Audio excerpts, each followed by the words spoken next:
कि जो polar radius है, जो पोलर रेडियस है, इस पोलर रेडियस के कारण से और जो इक्वेटोरियल रेडियस है ना, उसके कारण से इसकी परिधि जो है, इसकी परिधि कम आएगी और इसकी परिधि ज्यादा आएगी। विषुवत रेखीय इक्वेटोरियल जो रेडियस ज्यादा होने की वजह से इसका परिधीय भाग ज्यादा होगा।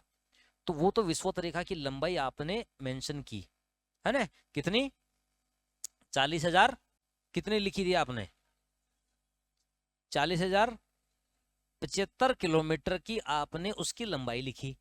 जबकि इसका मतलब अगर गोलाकार पृथ्वी होती तो इसका चाहे ये परिधि हो चाहे ये परिधि हो बराबर होती, ठीक है ना, बराबर होती ना। लेकिन पृथ्वी ऐसी है नहीं, पृथ्वी यहां से विषुवत रेखीय भागों से बाहर निकली हुई है। तो इसका मतलब ये तो लंबाई इसकी ज्यादा हो गई और ये जो लंबाई है ये लंबाई इसकी कंपैरेटिवली कम होती है। तो जब ये त्रिज्या कम है तो इसका सीधा सा मतलब है कि इसकी जो दूरी है, इसकी जो लंबाई होगी, टोटल लंबाई होगी, वो इसकी बजाय कम रहती है। ये लंबाई होती है लगभग 40,008 किलोमीटर की, ये लंबाई होती है।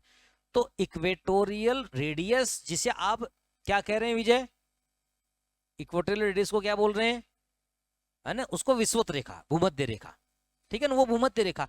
तो भूमध्य रेखा की लंबाई ज्यादा है तो उसकी बात तो आप कर चुके। यहां पर अब आप क्या बात करना चाह रहे हैं, आप यहां पर ये बात करना चाह रहे हैं कि लगभग ये देशांतर रेखा की लंबाई है, आधी हो गई ना,